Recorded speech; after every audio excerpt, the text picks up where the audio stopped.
maison vaut mieux que 1000 ailleurs. Un jour dans ta maison vaut mieux que 1000 ailleurs. Bénéficier de tes faveurs me remplit d'espérance. Dieu bon, tu es si bon. Tes bontés sont éternelles. Un jour dans ta maison vaut mieux que 1000 ailleurs. Un jour dans ta maison.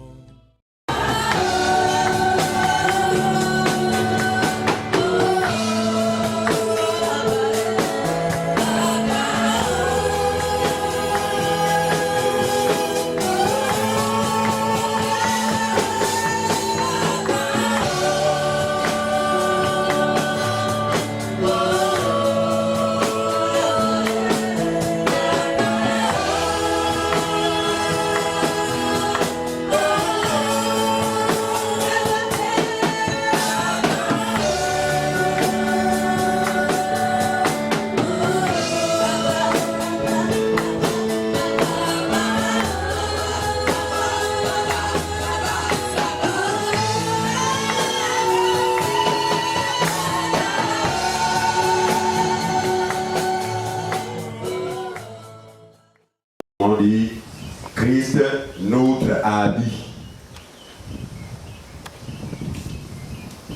Nous disons que notre Jésus est un habit. Christ est notre habit. Sans cet habit, on se retrouve nu. Christ est notre habit. Vous savez qu'à cause du péché d'Adam, tous les êtres humains se sont retrouvés nus. Lorsque Ève a mangé le fruit défendu et l'a tendu à son mari, la Bible nous enseigne qu'ils se rendirent compte qu'ils étaient nus. Nus! Et cette gêne les a poussés à trouver une solution pour cacher, n'est-ce pas, leur nudité. Même de façon naturelle, de façon humaine, la nudité n'est pas bonne à voir. D'accord? Lorsque même accidentellement on se retrouve nu, vraiment on est embarrassé. D'accord? On cherche des moyens. D'accord? Voilà, c'est la nature ici qui indique à suffisance que la nudité n'est pas une bonne chose. Et la volonté de Dieu pour son peuple n'était pas de le voir nu, mais plutôt de le voir habillé. Habillé d'un habit que lui-même offre, mais c'est lui-même a confectionné. Vous avez vu que lorsque Adam et Ève ont péché, ils ont tenté de s'habiller. Parce que selon les Écritures, on ne s'habille pas des feuilles de figuier. Parce que même quand on porte des feuilles de figuier, aux yeux de Dieu, on est même nu. C'est pas ce que vous voyez. Voilà. Adam et Ève, gênés par le fait qu'ils étaient nus, ils ont rapidement fait recours aux feuilles de figuier et se sont cousus des habits pour prétendre cacher leur nudité. Mais aux yeux de Dieu, ils étaient toujours nus. Telle est la démarche de l'homme qui est étranger à la justice de Dieu, parce qu'on va découvrir que l'habit là, c'est la justice de Dieu. L'homme qui est ignorant de cette justice trouvera toujours des moyens humains pour chercher à être juste devant Dieu. C'est la religion. Voilà la particularité de la religion. La religion dans son ensemble, en fait, chaque religieux a un habit qui s'est fait coudre par lui-même. Et avec cet habit, chaque religieux croit être en phase avec Dieu, croit être habillé devant Dieu. Or, aux yeux de Dieu, il demeure nu. Pourquoi? Parce que selon les Écritures, selon Isaïe, l'homme qui avait été mandaté pour habiller l'homme, c'est Jésus. Si le vêtement qui est le tien aujourd'hui, ce n'est pas Christ qui te l'a confectionné, tu es nu. Non, frère, je suis pas venu, regarde, j'ai une robe bleue, j'ai un polo rouge, j'ai un pantalon noir. Tu es habillé selon l'homme. Mais pour Dieu, tu demeures nu. Et l'expression de la nudité est quoi? Est en fait traduit la condition de péché de l'homme. C'est quand on a péché, c'est quand on est un pécheur qu'on est nu. Mais Dieu seul a le pouvoir d'habiller l'homme qui au départ a été trouvé nu, c'est-à-dire pécheur, suite à la transgression de la loi, pour le rendre, s'il vous plaît, juste. Pour que l'homme soit juste, il lui faut non seulement être habillé, mais il faut que cet habit-là soit un habit confectionné par Dieu lui-même. Alors, Ésaïe parlera de Jésus sans pourtant faire mention de son nom. À Ésaïe chapitre 58, on va lire d'abord le verset 6, une partie du verset 6.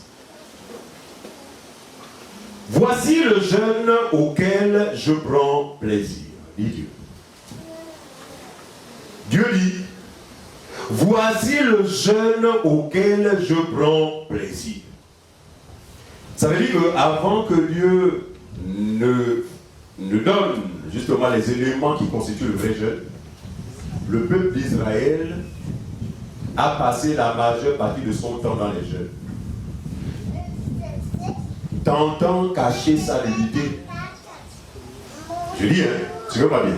L'une des raisons qui a poussé Israël dans ses œuvres, notamment le jeûne, c'était pour tenter de cacher leur nudité.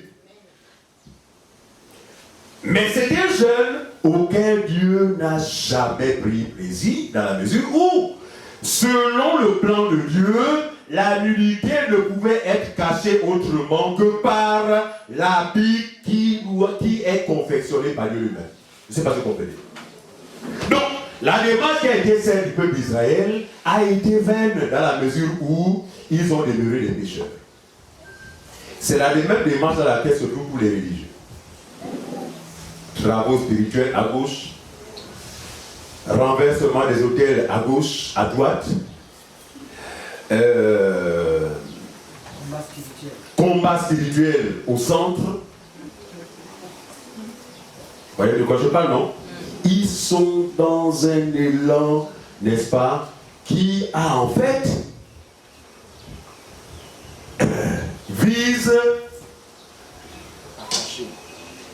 vise à cacher leur nudité.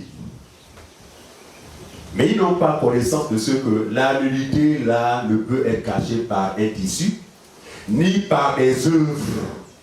C'est une nudité qui ne peut être cachée que par un seul habit. Ça semble bizarre. Comment sur des milliers de chrétiens, tous sont revêtus de ce seul habit. C'est pourquoi je n'ai pas parlé des vêtements. Christ, nos vêtements. J'ai dit Christ, notre. Un seul vêtement pour le pécheur. Le pécheur a besoin d'un seul vêtement. C'est quoi? C'est le vêtement qui est lui-même Jésus-Christ. Ésaïe dit, voici le jeûne auquel je prends plaisir.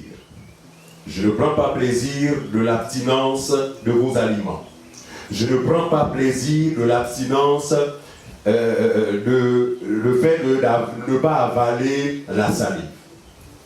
Vous savez que la religion a enfermé certaines personnes comme ça, au point d'aller contre la nature, parce que la nature, n'est-ce pas, nous impose, qu'on le veuille ou non, d'avaler notre salive.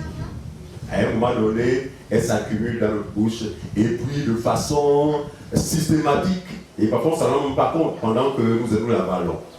Mais la religion vient en fait s'opposer même au fonctionnement naturel de l'être humain. C'est le cas des musulmans. Vous savez que les musulmans, quand ils sont dans leur bêtise, de Ramadan, interdiction formelle d'avaler sa salive. Donc quand elle s'accumule dans la bouche, trouver un moyen d'aller cracher quelque part. Quel jour? Donc je n'ai plus rien à faire dans ma vie, c'est même de contrôler le fonctionnement de mon corps. Je n'ai plus rien à faire.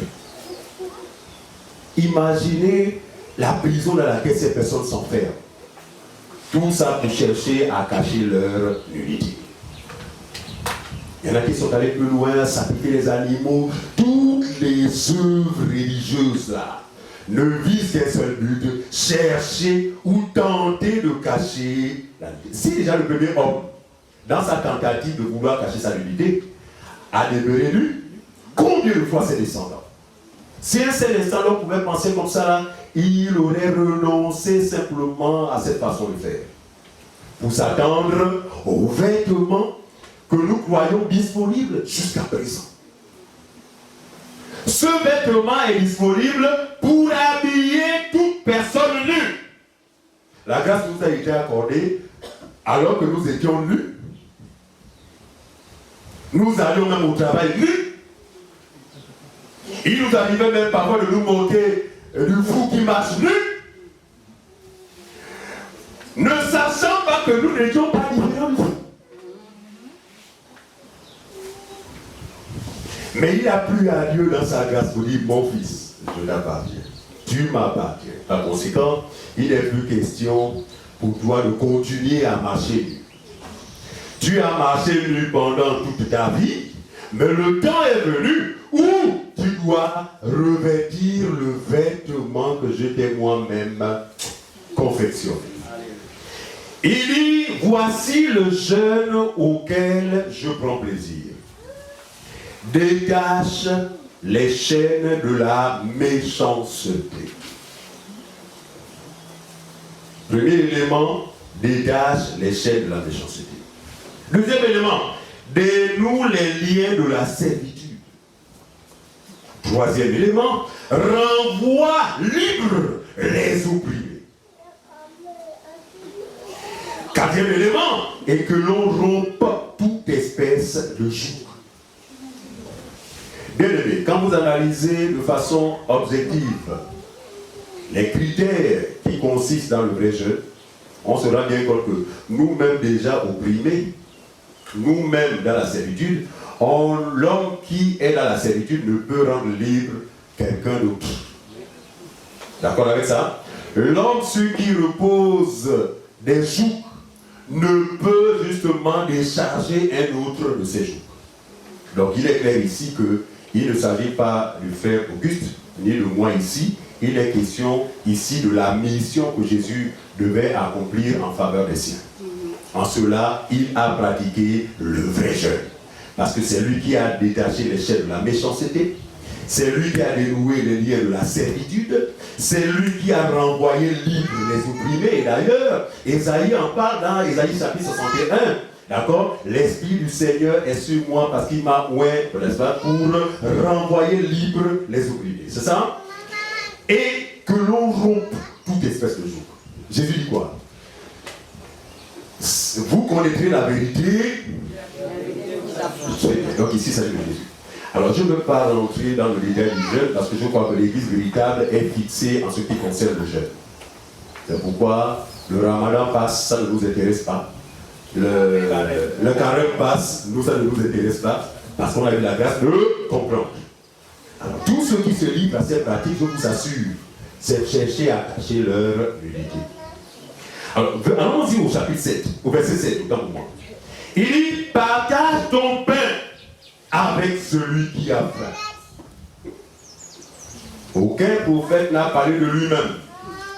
Aucun prophète n'a parlé d'un autre homme.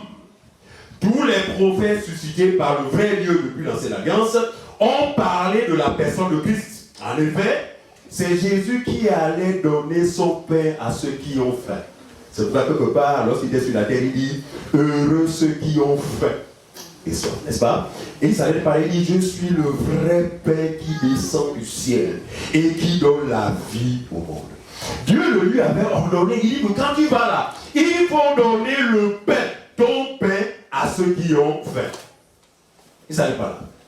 Et fais, s'il te plaît, entrer dans ta maison les malheureux. Qui sont les malheureux? C'est vous et moi, nous étions les malheureux. D'accord? Vous voyez bien que Jésus a obéi justement aux prescriptions de son Père. D'accord? Il n'a failli en rien. Tout ce qu'il a été demandé de faire, il l'a accompli. Il dit, si tu vois un homme nu, voilà, les choses commencent à se décider. Si tu vois un homme nu, les sœurs vont dire, ah, on parle des hommes, ça veut dire que nous, on n'est pas concernés par cette affaire. Mais homme ici, c'est la race humaine. D'accord? Si tu vois un homme ou une femme nue, qu'est-ce qu'il dit? Couvre-le. Merci. Couvre-le.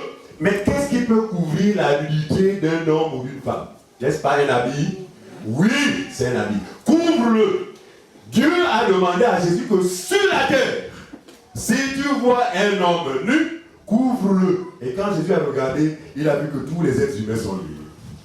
Mais comme il n'était pas venu pour couvrir la nudité de tout le monde, eh bien, jusqu'à présent, depuis le jour de la Pentecôte, ce dernier couvre la nudité de tout ce qui lui appartient. Donc, nous sommes désormais, n'est-ce pas, des hommes et des femmes habillés. C'est un habit qui ne se détient pas. Mais non. C'est encore je parle, non? Parce que vous êtes au magasin, la robe est tellement belle. Oh. Le premier jour, vraiment, on veut, non, il faut bien la placer. Au bout d'un mois, et on commence même par la mettre déjà au coin de la chambre. D'accord? Certainement parce que l'habit n'a plus le même éclat. Mais l'habit qui est Christ vrai, c'est un habit qui ne se détient pas. Un habit qui vous couvre, qui couvre votre nudité. Ça veut dire qu'en aucune manière, en aucun moyen, quelqu'un d'autre peut voir votre nudité. Je vais aller plus loin. Même lui-même Dieu devient incapable de voir votre nudité. C'est pas ce que vous comprenez moi là. C'est-à-dire quand on prendrait même, comment j'appelle ça, les nouvelles technologies là, où on peut voir même, laser, c'est pas moi voilà, je vous scanner et tout ça là, ça va passer, personne ne verra plus jamais votre nudité. Pourquoi? Parce que vous avez revêtu le vêtement qui est Christ. Amen. Je vous dis, c'est le seul vêtement qui garantit notre justification. Dans la mesure où Dieu lui-même ne peut plus voir notre nudité. C'est faux, hein? Oui. La nudité ici, c'est quoi? C'est le péché. C'est la nature pécheresse que chacun de nous, justement, a incarné, du moins pour un temps. Mais la bonté de Dieu nous a donné de nous revêtir de ce vêtement. C'est pourquoi David dira, heureux l'homme, qu'est-ce qu'il dit? Dont les péchés sont couverts, c'est ça? Oui. Romains 4, verset j'ai oublié. Heureux l'homme dont les péchés sont couverts. Quelqu'un peut trouver ce passage, s'il vous plaît? Apparemment, je l'écorche. Romains chapitre 4. Heureux l'homme, c'est la vie qui s'écrit. Heureux l'homme. Heureux ceux dont les iniquités sont pardonnées. Merci. Donne la référence pour le bien de tous. Romains 4.7. Romains 4.7. C'est ça, c'est le renvoi de psaume. Vas-y, reprends. Heureux ceux dont les iniquités sont pardonnées. Heureux ceux dont les iniquités sont pardonnées. Et dont les péchés sont couverts. Et dont les péchés sont couverts. Le péché ne peut être couvert que par cet habit. Attention, ça ne serait pas seulement la couverture du péché. Parce que cet habit a aussi le pouvoir de faire disparaître. On dit, voici l'agneau de Dieu, celui qui ôte le péché du monde. Donc, quiconque a cet habit a non seulement le mal qui est en lui qui se retrouve couvert, mais ôté. C'est clair pour tout le monde? Il dit, si tu vois un homme nu, couvre-le et ne te détourne pas de ton semblable. Donc l'homme nu là, que le Seigneur vient couvrir avec son vêtement, c'est son semblable. Quand on parle de semblable, vous comprenez, non? C'est son semblable. À la mesure où c'est l'un de ses frères, connu par Dieu depuis l'éternité. Donc, ne sera habillé que le semblable de Christ. Parce que si vous n'êtes pas son semblable, vous êtes un animal. Et si Christ est une chemise, comment le chien, comment l'animal à quatre pattes va-t-il revêtir une chemise? Il y a incompatibilité. C'est pas ce que vous voyez. Donc semblable là, c'est que le vêtement qui est Christ, en fait, ne peut que nous aller. Quand on nous le fait porter, eh bien, les bras s'ouvrent. N'est-ce pas? La partie qui leur est destinée, ainsi de suite, ainsi de suite. Très bien. Alors, en Genèse chapitre 3, le verset 21, Adam va être le premier, justement, à jouir de cet habit. Mais c'était un habit d'image.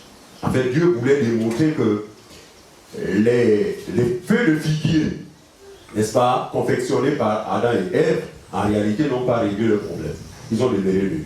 Et Dieu, pour annoncer, n'est-ce pas, que dans les temps d'accomplissement, c'est moi-même qui va vous donner un habit, et cet habit, au travers par cet habit, vous devenez des hommes et des femmes justes. Genèse chapitre 3, verset 21. Qu'est-ce qu'il est écrit?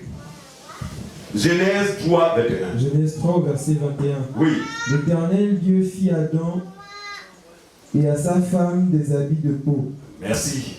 Et il les en revêtit. Et il les en revêtit. Donc on voit ici que Dieu ne confectionne pas seulement l'habit, parce que même quand Dieu l'aura confectionné, mais si Dieu tente de le revêtir, qui ne pourra pas. Donc Dieu est en même temps le couturier, mais en même temps celui qui vous habille. Notez bien cela. Dans toutes les dimensions. Voyez. Donc, il coud l'habit, un vêtement, la peau d'un animal, et lui-même, c'est lui-même qui couvre, qui habille Adam et Ève. C'est une forte illustration. Alors, dans les temps de la loi, voici les recommandations que Dieu donnera à Moïse. Nombre chapitre 15, verset 38 à 41. Philippe, tu as lire pour lecture, s'il te plaît. Nombre 15, le verset 38 à 41. Verset 38. Oui. Parle aux enfants d'Israël. Moïse parle aux enfants d'Israël. Et dis-leur qu'il se fasse. Dis-leur qu'il se passe. De génération en génération. De génération en génération. Une frange au bord de leurs vêtements. Une frange au bord de leurs vêtements. On continue. Et qu'ils mettent un cordon bleu sur cette frange au bord de leurs vêtements. Et qu'ils mettent, en plus de cette frange au bord de leurs vêtements, un quoi? Un cordon bleu. Un cordon bleu. On y va. Verset 39. Oui.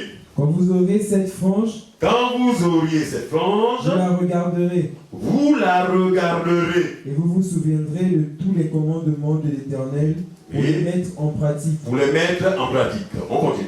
Et vous ne suivrez pas les désirs de vos cœurs. Oui. Et de vos yeux pour oui. vous laisser entraîner à l'infidélité. À l'infidélité. Mais c'est quand?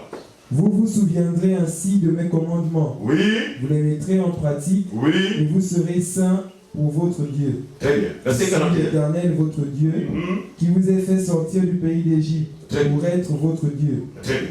Je suis l'Éternel, votre Dieu. Très bien. Alors, vous allez voir que, de façon symbolique, Dieu va donner cette instruction au peuple d'Israël. Que chacun d'eux mette une frange. C'est quoi une frange?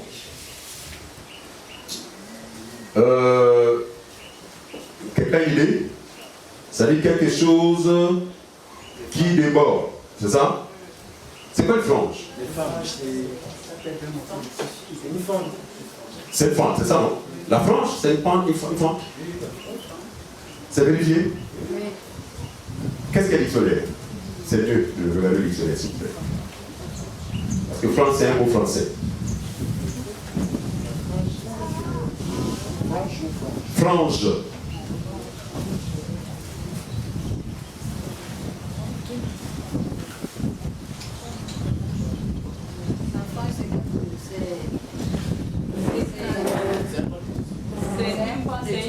bobine faite de fil. Voilà. Voilà. Une bobine faite de fil. Décorer un vêtement. Voilà. Pendant. Pendant, voilà, c'est ça. Pendant. C'est-à-dire une bande, mais pendante. Chacun sur son vêtement. Je tiens à indiquer que même sous la loi, le problème de la nullité demeure. Mais Dieu va demander au peuple d'Israël que sur l'habit que chacun porte, qu'il mette une bande avec une frange pendante.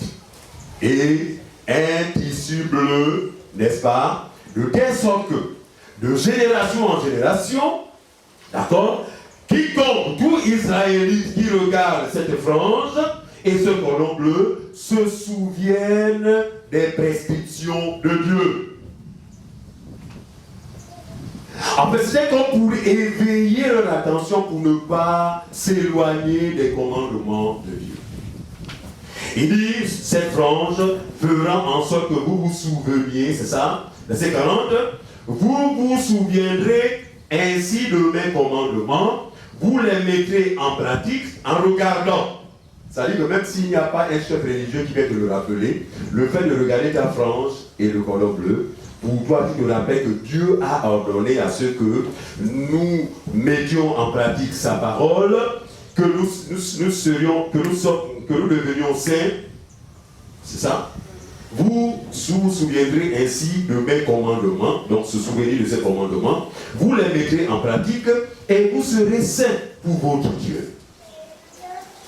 Quand je regarde la démarche qui a été celle de Dieu, vraiment, excusez-moi, vraiment d'utiliser les termes qualificatifs, Dieu est le plus grand metteur en scène de tous les temps. C'est ce que j'ai conclu, ça c'est vraiment la conclusion que je dirais. Quand j'apprécie la démarche qui a été la sienne depuis l'ancienne alliance jusqu'à présent, mais vraiment, quelle parfaite mise en scène.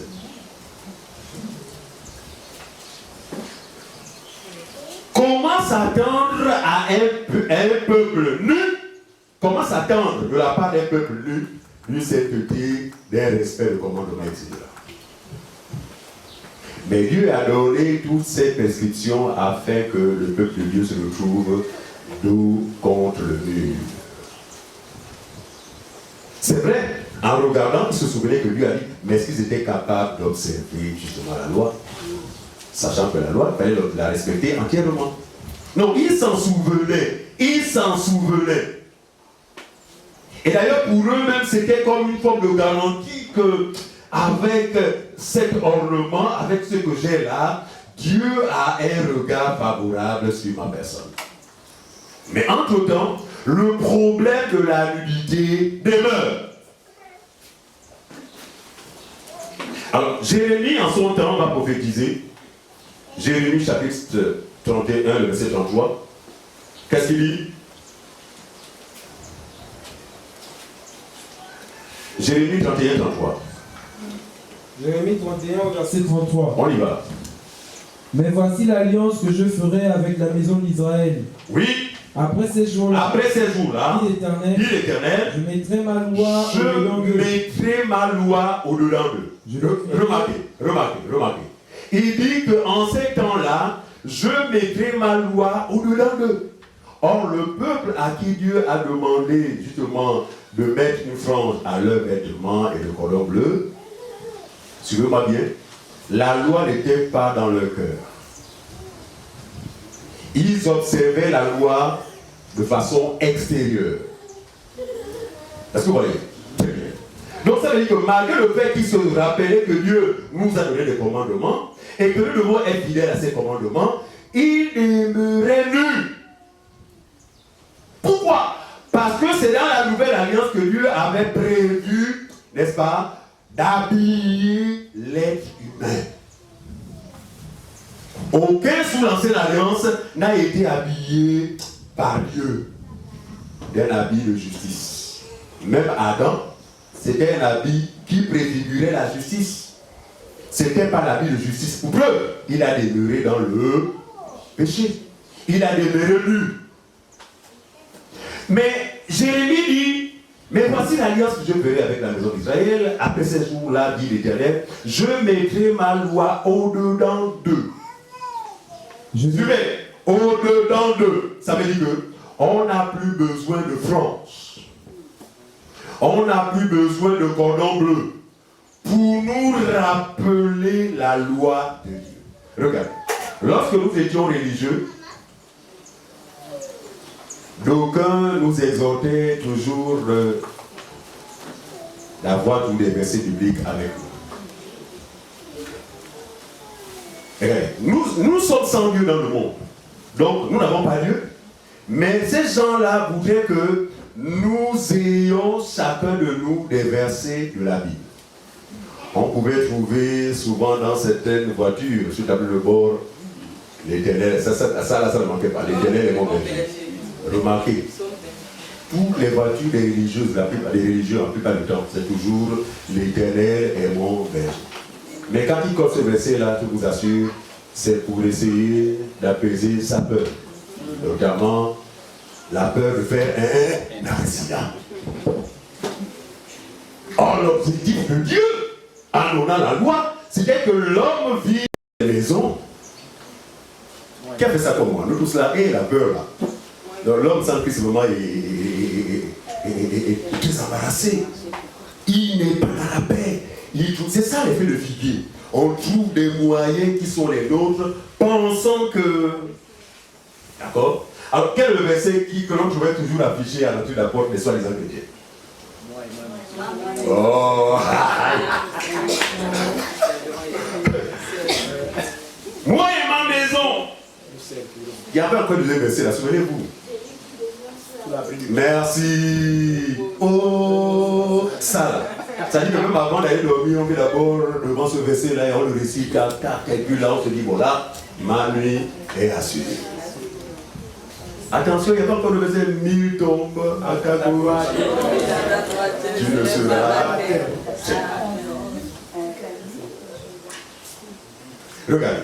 Si Dieu a jugé utile de prendre sa loi et la mettre dans notre cœur, c'est parce que la loi ne peut s'observer de l'extérieur. C'est chose impossible. Ils vous diront même, mais Dieu avait dit clairement que quand tu iras en voyage, c'est pas Deutéronome à toute différence. Vraiment, lis-la même sur ton cou, etc. Voyez-vous. Donc, on pense que la puissance est dans les écrits. Mais Jésus a dit, mes paroles. C'est vrai que c'est bien la parole de Dieu que nous lisons, mais elle n'a pas de vie sur mon téléphone. Excusez-moi, c'est pas ce que vous comprenez. Elle n'a pas de vie dans le livre. Elle n'a pas de vie sur un panneau, n'est-ce pas, accroché sur le mur de ma maison. Elle n'a pas de vie. En fait, ça devient un fétiche. Parce que tu vas t'y accrocher. Ta confiance va reposer sur les écrits. La nouvelle alliance, Dieu prend la loi. Dieu prend sa parole qui est vivante et la met dans nos cœurs. Autrement dit, il la fusionne avec notre esprit. Vous pouvez comprendre force. On se retrouve vivifié. La parole devient quelque chose de vivant, quelque chose de réel. Après, c'est Dieu lui-même désormais qui fusionne avec nous. On va y aller, vous allez mieux comprendre. Après 7 jours-là, l'Éternel, je mettrai ma loi au-dedans d'eux. Et je faisais quoi? Je l'écrirai dans leur cœur. Je l'écrirai dans leur cœur. Or, dans l'ancienne alliance, la loi était écrite où? Sur des tables de pierre, n'est-ce pas?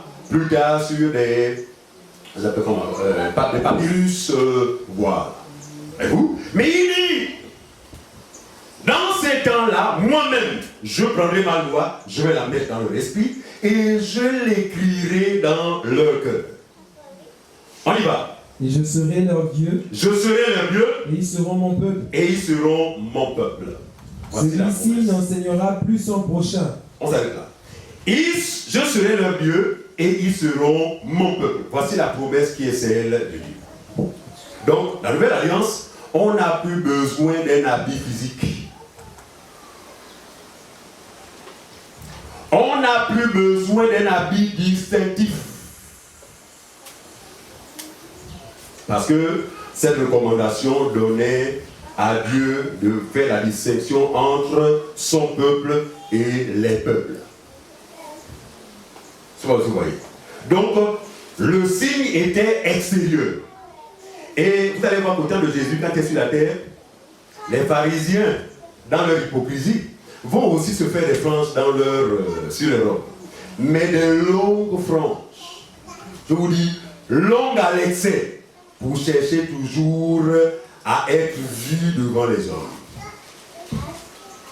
Et cette démarche hypocrite, les pharisiens dans leur ensemble continuent à l'entretenir. Il faut forcément des signes extérieurs pour montrer qu'on appartient à Dieu. Ce sont des feux de figuier. Ton crucifix sur ton cou, avec la croix, avec le bonhomme, je ne sais pas moi, de Jésus ou quoi là, c'est une feuille de figuier qui sera incapable de cacher ta nudité. Le verset biblique que tu as sur ton tableau de bord est une feuille de figuier. Je vais aller plus loin. Le col pastoral, monsieur pasteur religieux, que tu as sur ton cou, est une feuille de figuier. Ces représentations extérieures ne changent pas ta condition, tu demeures un homme nu. Mais à Jésus, il est dit, si tu vois un homme nu, couvre-le. Mais Jésus ne couvre pas l'homme nu avec un autre habit ou avec un quelconque habit. Il couvre l'homme nu avec sa personne. Autrement dit, c'est Jésus qui est finalement notre vêtement. Ézéchiel a son tour à s'y prophétiser. On va à Ézéchiel chapitre 36, verset 27.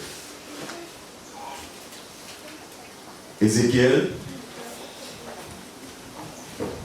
36. Ézéchiel 36, verset 27. Verset 27. Suivez. Je mettrai mon esprit en vous. Je mettrai mon esprit en vous. Regardez. Pour le peuple d'Israël, pour se souvenir des commandements de Dieu, il fallait faire quoi? Si on a suivi la lecture de Nombre. Comment le peuple d'Israël se souvenait des commandements de Dieu? Comment le peuple d'Israël se souvenait de ce que Dieu ne voulait pas qu'ils aillent vers d'autres adorations ou vers d'autres dieux? En quoi faisant? Oui, regardez, il fallait regarder pour se souvenir, n'est-ce pas? Il fallait regarder pour se souvenir. Mais Dieu, à travers les aïs, dit, je mettrai mon esprit en vous. Ensuite, je mettrai mon esprit en vous. Suivez. Et je ferai en sorte que vous suiviez mes ordonnances. C'est fort, hein? Il dit au peuple de regarder seulement pour se souvenir. Ok, vous vous souvenez que Dieu vous a dit, est-ce que vous pratiquez sa loi? Par conséquent, vous demeurez nus. Maintenant, Dieu fait la promesse que dans les temps d'accomplissement, moi-même je mettrai mon esprit en eux, suivez, et je ferai en sorte, il dit ça, je ferai en sorte, moi Dieu, je ferai en sorte que vous suiviez mes ordonnances. Ça veut dire que dans la nouvelle alliance, c'est Dieu lui-même qui nous donne de vivre sa loi. Vas-y, Marie. Je mettrai en vous mon esprit. Oui. Ainsi je vous rendrai capable de vivre la Merci. même loi. Je vous rendrai capable. Pourquoi? Parce que il nous aura revêtus de son vêtement. Ne peut être capable de s'harmoniser avec la loi de Dieu que celui qui a son vêtement. Et le vêtement de Dieu, c'est quoi? C'est son esprit. Amen. S'il vous plaît.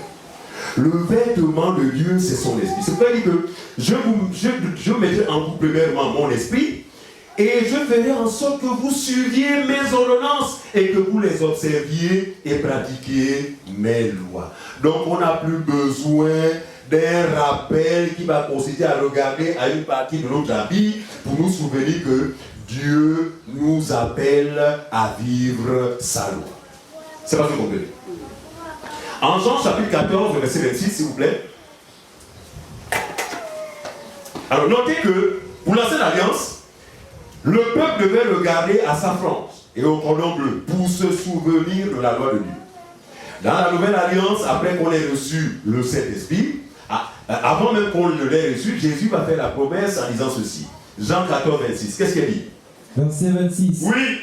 Mais le consolateur, l'Esprit Saint, que le Père enverra en mon nom. Alors, notez ceci. Le consolateur, l'Esprit Saint, c'est la même personne. Hein? Ce n'est pas deux personnes distinctes. Saint-Esprit, Esprit Saint, le consolateur, c'est la même personne. Il dit, reprends. Mais le consolateur, oui, l'Esprit Saint, que le Père enverra en mon nom, vous enseignera toutes choses. Vous voyez bien que ça va dans le sens de ce qui avait été annoncé par les prophètes.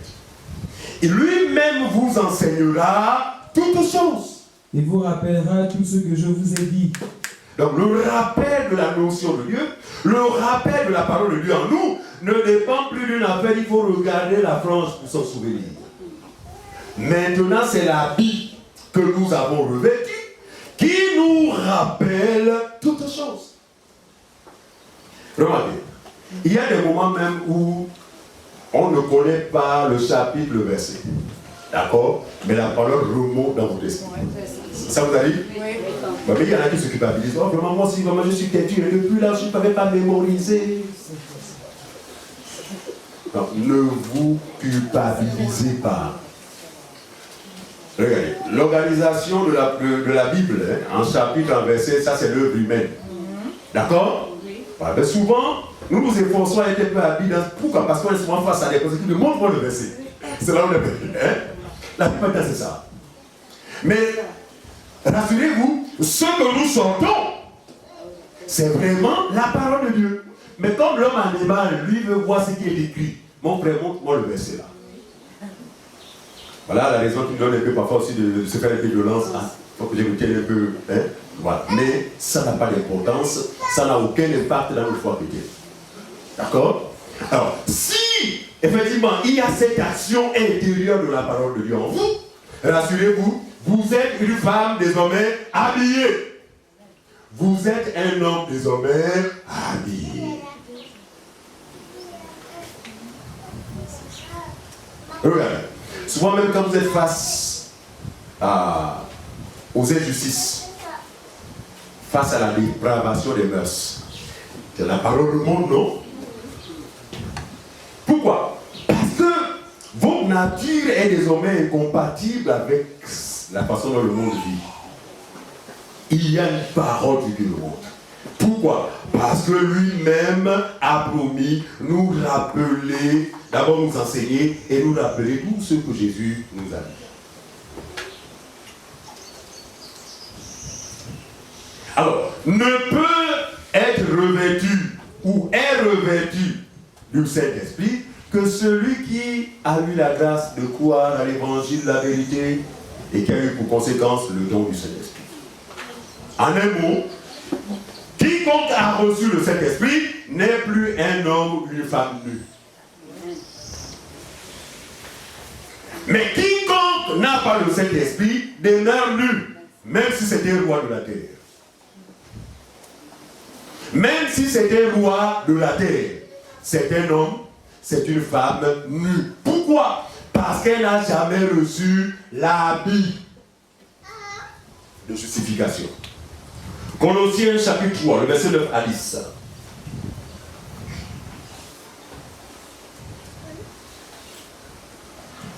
Colossiens 3, verset 9 à 10. Oui.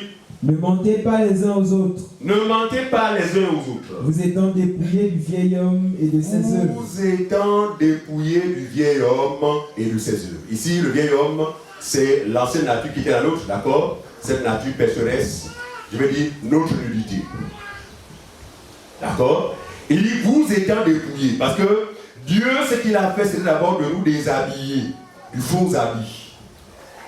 Autrement dit, de nous déshabiller, de nous défaire de la justice sur laquelle chacun de nous s'appuyait. Regardez, soyons un tout petit peu honnêtes. Lorsque nous étions dans la religion, quels sont les éléments qui nous donnaient la fausse assurance du salut? Parce qu'il arrivait parfois nous disant que moi, prophète, je suis convaincu, je sais que je meurs aujourd'hui là directement au ciel. Ça arrivait parfois qu'on parle comme ça, non? Hein? Mais sur quoi on s'appuyait pour parler comme ça? Dans la religion, excusez-moi, allons-y. Pour certains, c'est le baptême. C'est pourquoi le jour du baptême, pour ces gens-là, c'est la fête. Ouh, là, j'ai coupé la queue, là, c'est fini, quoi. Et puis là, on a une fausse conviction du salut parce qu'elle ne repose pas sur la parole de Dieu. Quel autre élément? La communion et la confirmation. Non, pour nous, c'était... Ouais. Non, là, je suis communié. Même si je meurs, là. Non, encore pour le catholique, attention, le jour de la mort, il faut que le prêtre soit à côté, bien rapidement. Oui. Pour le catholique, le jour où avant la mort, il faut qu'il y ait un prêtre dans les environs. Sinon, il faut que le prêtre vienne rapidement. Vous lui donnez quoi? Vous donnez le sacrement qui va faire asseoir votre salut. Comment on appelle ce sacrement? Souvenez-vous pas là. L'extrême onction. Extrême onction. C'est pourquoi, frère, je suis mal vu sur les réseaux. En ce qui concerne ces religions, je dis que moi, j'ai que sortez. Sortez en courant, sortez. Sortez de ces religions, sortez. Une de mes cousines, chez mon village, elle m'a dit, mais toi qui es comme un homme de Dieu bizarre, et puis quand tu es condamné les autres religions. Je dis, bon, moi, nous avons l'habitude.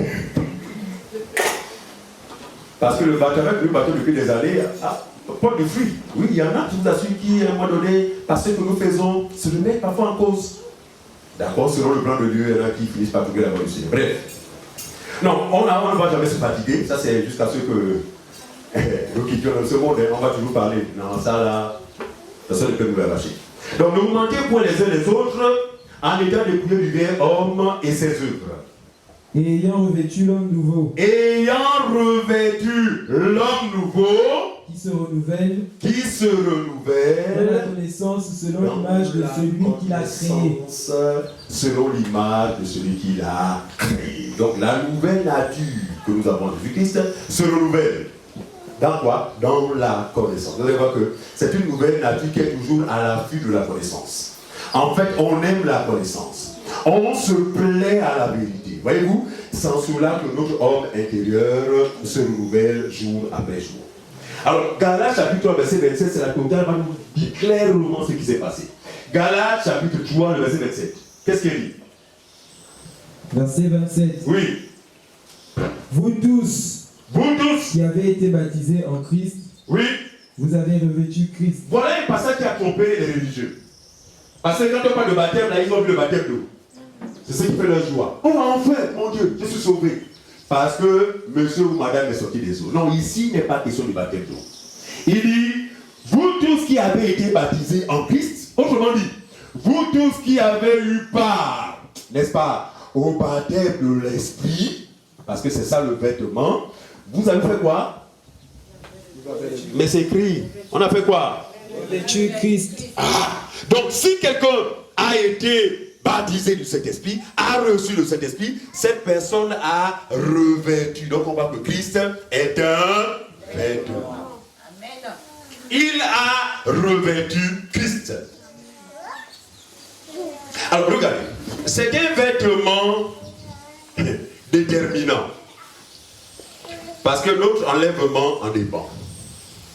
Autrefois, vous disiez que, mon frère, par contre, c'est pas le retour du Seigneur. Pour être enlevé, il faut veiller sur toi-même.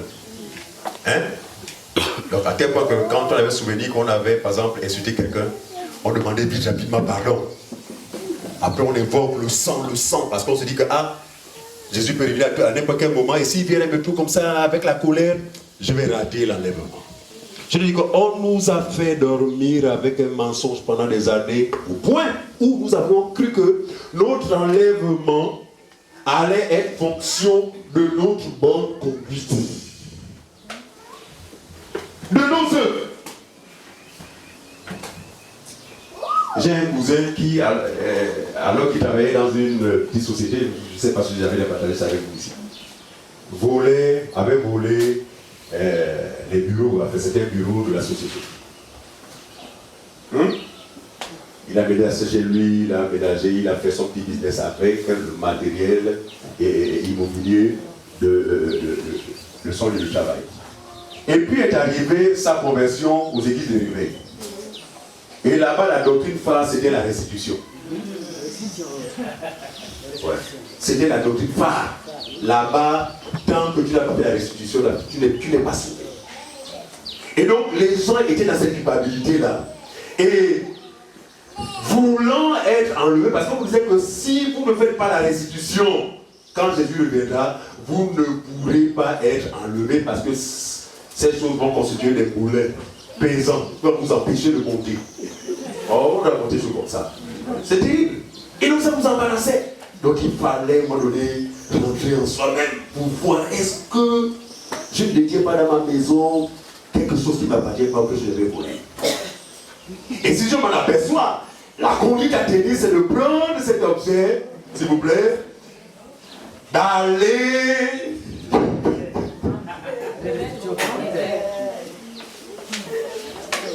Voyez le risque.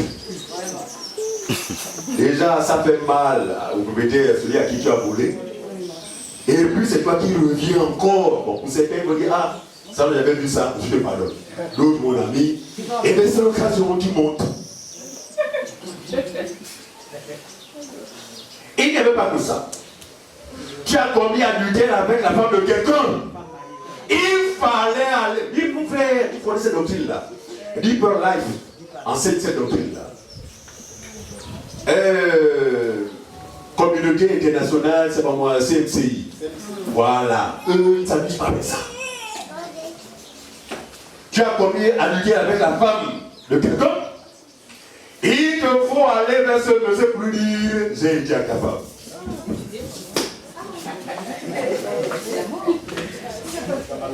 Sinon, pas d'enlèvement qui n'ira pas.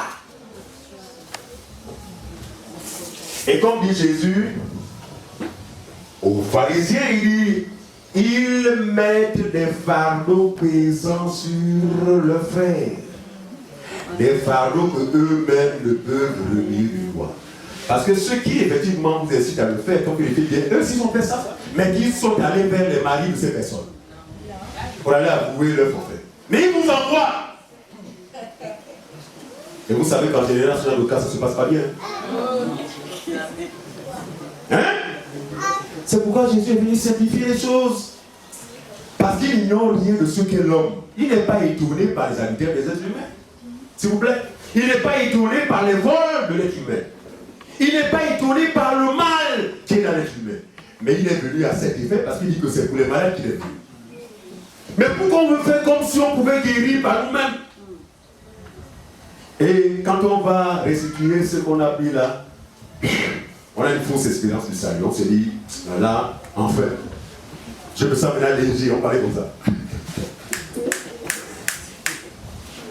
Oui, en effet, parce que lorsqu'on obtient un pardon de son frère, effectivement, on se sent comme, hein, d'accord, mais ça n'impacte pas votre position vis-à-vis de Dieu. Parce qu'il n'y a pas d'autre moyen pour être juste devant Dieu. C'est son habit. Il faut avoir reçu son habit. C'est pour ça que disons que ne sera enlevé que toutes les personnes habillées. Aucune personne nue ne sera enlevée. Notez bien. Nu, tu es nu, pas d'enlèvement, tu n'iras pas. Et quand tu n'iras pas, tu commences à dire, oh Seigneur, c'est parce que je n'ai pas demandé pardon hier. Non, c'est pas le pardon. Tu es resté parce que tu es nu. Ça vous comprenez. Maintenant, heureux tous ceux qui seront habillés, parce qu'ils n'auront pas forcé. C'est pourquoi nous ne craignons pas, nous ne sommes pas, je vais dire quoi, tourmentés par, ah, je suis prévenu ce soir, oh mon Dieu, est-ce qu'on est en paix? Pourquoi? Parce que quoi qu'il arrive, que ce soit la nuit, que ce soit la journée, que ce soit même pendant que je m'ennuie, je pars. Pourquoi? Parce que, entre-temps, j'avais déjà revêtu Christ.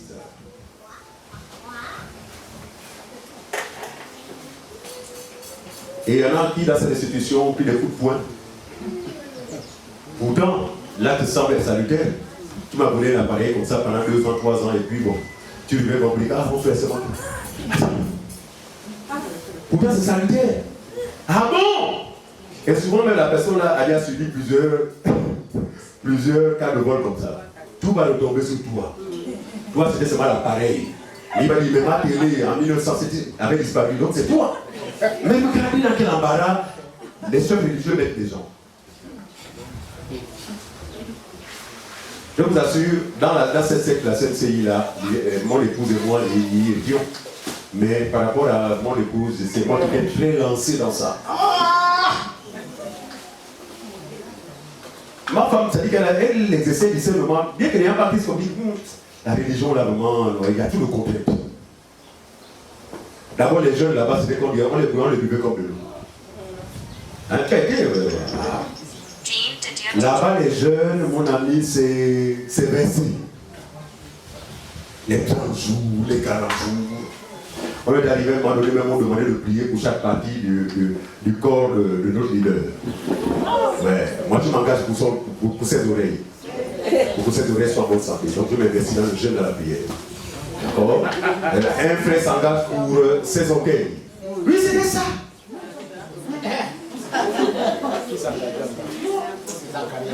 Voilà. Nous étions zélés dans ça. Dans l'hypocrisie religieuse. Au point où les jeunes me gazaient tellement que j'ai mis de jouer au même jeu que le musulman là, qui met du lait dans sa bouillotte. Oui. Tu vois, ça va gauche, là, si la personne, on a poussé vraiment gâteau là-bas.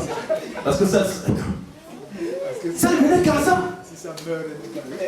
Et je suis convaincu que tout ça qui venait faire le témoignage que vous avez joué pendant 40 jours, c'était un faux, il mangeait en cachette.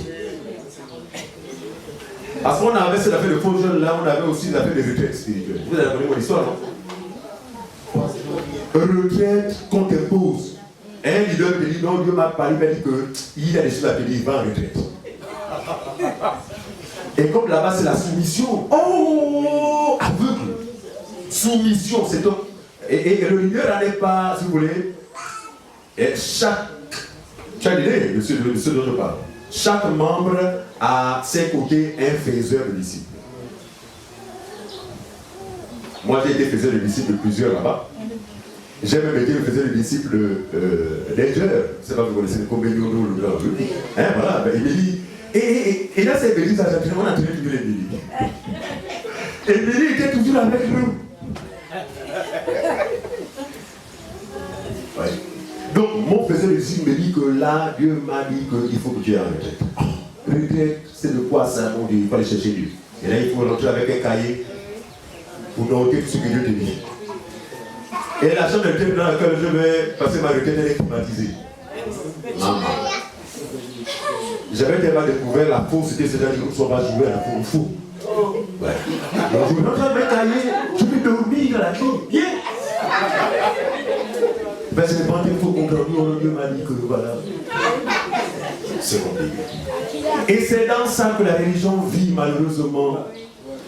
L'hypocrisie, la fausseté.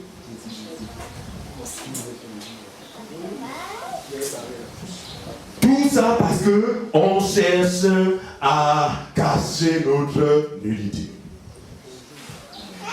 Regardez, je dis que c'est un habit déterminant. Notre enlèvement en dépend. Le jour du festin des noces, mon ami, sans cet habit, tu ne pourras pas rentrer dans la salle.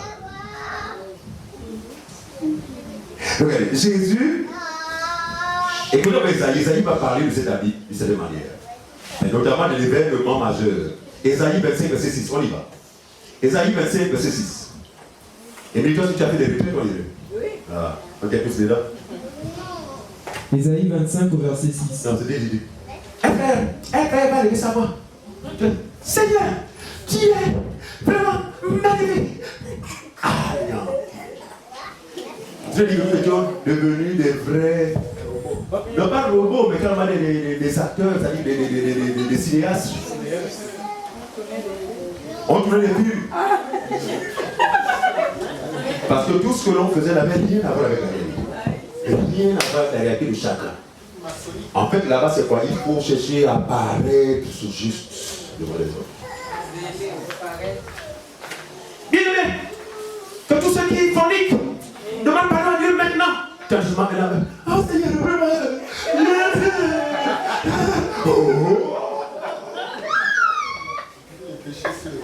merci mon bien-aimé. Il fallait écrire tous les péchés sur des papiers. Il fallait se souvenir, ah, j'avais volé à quelle année? Là, je disais, maman, rien. Et la liste n'était bon pas, hein. Il faudra aller la présenter à ton faiseur de visite. Donc, il va découvrir tous les forfaits que tu as donnés. Maintenant, si c'est quelqu'un de malhonnête, il va l'appeler la police, il dit que le coup qui avait eu en banque là, j'ai l'élément avec moi. Mais c'est ce que les peuples font. Hein? Dans le truc de confession, c'est pas comme ça. Ce sont des agents secrets. Ils travaillent avec l'État. Tu vois, mon père, hier j'étais en banque, j'ai cambriolé la banque, j'ai avec mon père. Oh mon fils, que Dieu te pardonne. Mon ami, il a noté. Il a noté. Et demain, la police peut nous chercher à la maison. Malheur à l'homme qui se confie en l'homme. Pourquoi? Parce que notre Dieu n'ignore rien de ce que nous sommes. C'est pourquoi on s'est rendu. On s'est dit, qu'est-ce qu'il va répéter? Dans le même sens, Matthieu 26, 29, qu'est-ce qu'il dit? Matthieu 26, 29, qu'est-ce qu'il dit? Matthieu 26, 29. Oui. Je vous le dis. Je vous le dis. Je ne boirai plus désormais de ce fruit de la vigne. Jusqu'au jour où j'en boirai du nouveau avec vous dans le royaume de mon Père. Très bien. Ici, faites toujours allusion au festin des noces de l'agneau auquel nous prendrons part. Du moins, c'est des personnes habillées. Pas de personnes nues là-bas. Apocalypse 19, 9. Apocalypse 19, 9. Verset 9. Oui. Et l'ange me dit. Et l'ange me dit. Écris. Écris. Heureux ceux qui sont appelés au festin des noces de l'agneau. Tout le monde ne sera pas appelé à ce festin. Mais il dit, heureux ceux qui sont appelés. Mais qui sont ceux qui sont appelés? Toutes les personnes habillées. Ensuite. Et il me dit. Ces paroles sont les véritables paroles de Dieu.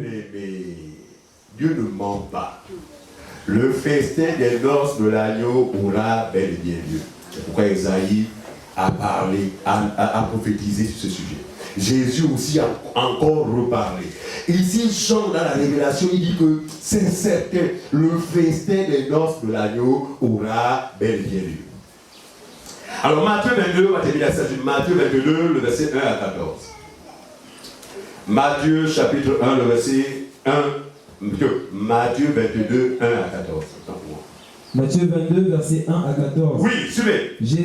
Jésus, prenant la parole, leur parla de nouveau en parabole. Et il dit. C'est des paraboles, c'est pas un fait historique, c'est une parabole. Qu'est-ce que Jésus dit? Le royaume des cieux est semblable à un roi qui fit des noces pour son fils. Le royaume de Dieu est semblable à un roi qui organisa des noces pour son fils. Pour qui? Son fils. Pour qui? Son fils. Donc finalement, malgré le nombre important que nous allons constituer pour ce repas-là, en fait, qui sera l'honneur? Son fils. Et quand on parle de son fils, on voit qui? Christ, n'est-ce pas? Et quand on voit Christ, on voit qui? Tous les croyants. Merci. On y va. Il envoya ses serviteurs appeler ceux qui étaient invités aux noces. Oui.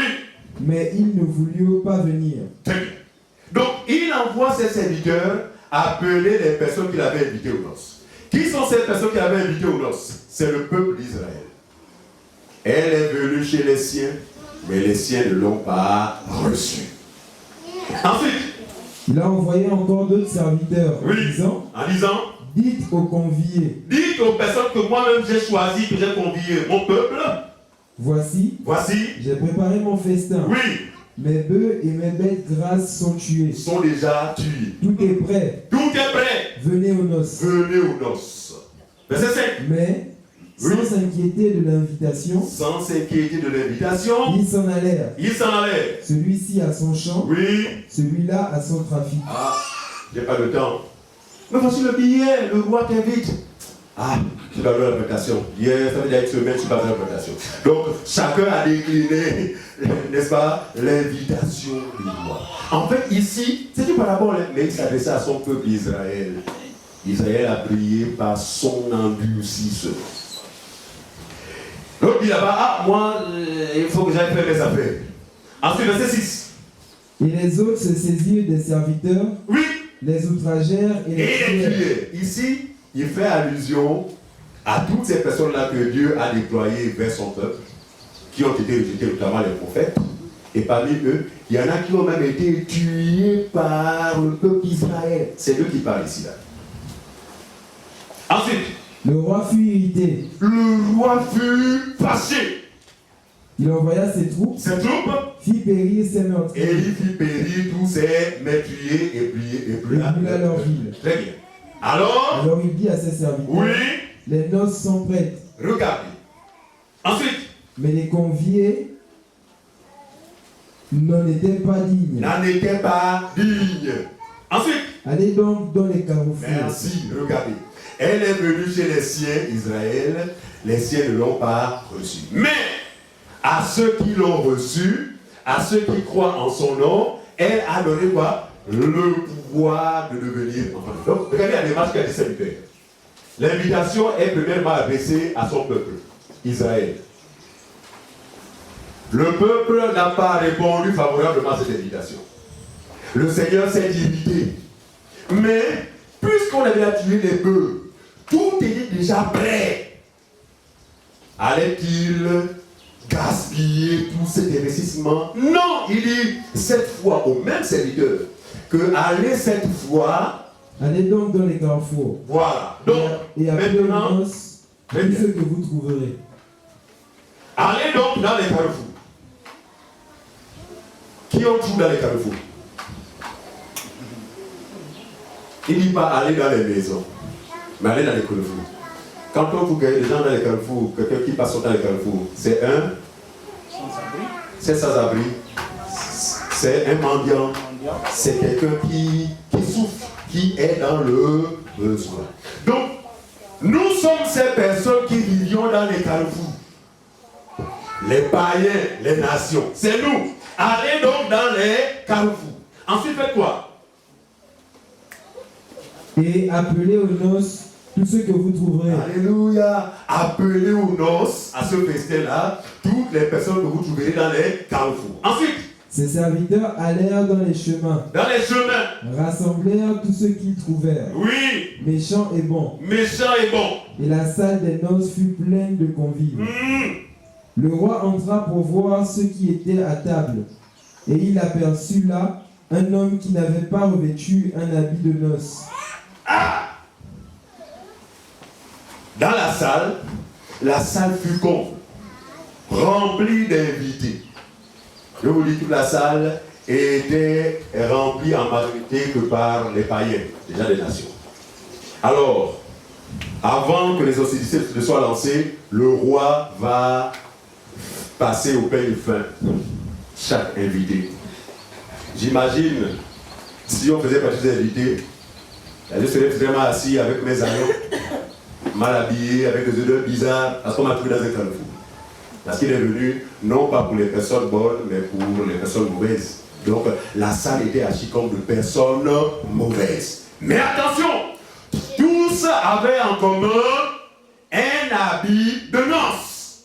Et cet habit-là, parce qu'il s'agit d'une parabole, hein, la parabole est toujours un peu... Voilà. En réalité, tous les invités, du moins ceux qui avaient accepté, répondu favorablement à cette invitation, furent revêtus d'un habit de noces. C'est-à-dire qu'au départ, ils sont sales. Ce sont des gens qui viennent. Mais pour cette fête, il fallait sur eux un habit de noces. Heureux ceux dont les péchés sont couverts. Et vous? Alors, qu'est-ce qu'on dit par la suite? Il lui dit, mon ami. Reprends un peu plus haut. Le roi entra pour voir ceux qui Le roi entra pour voir tous ceux qui étaient à table. Et il aperçut là un homme qui n'avait pas revêtu un habit de noces. Il aperçut un intrus dans la salle des fêtes. Quelqu'un qui n'avait pas l'habit.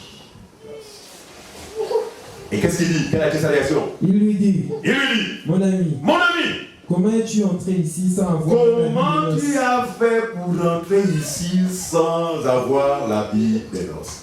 Quelle leçon on peut tirer de ça? Quelle leçon on peut tirer de ça? Voyez-vous, c'est exactement ce qui se passe en ce qui concerne les appelés au milieu des saints. Ils se camouflent.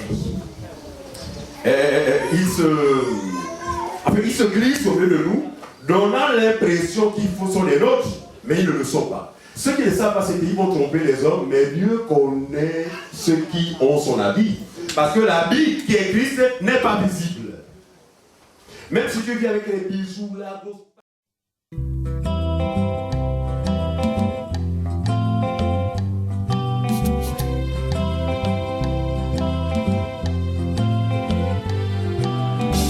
Amour véritable, amour parfait, tu es éternel, amour parfait.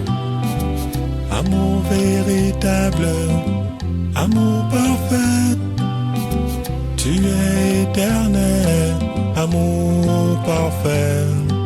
Un jour dans ta maison vaut mieux que 1000 ailleurs. Un jour dans ta maison vaut mieux que 1000 ailleurs. Bénéficier de tes faveurs me remplit d'espérance. Dieu bon, tu es si bon. Tes bontés sont éternelles. Un jour dans ta maison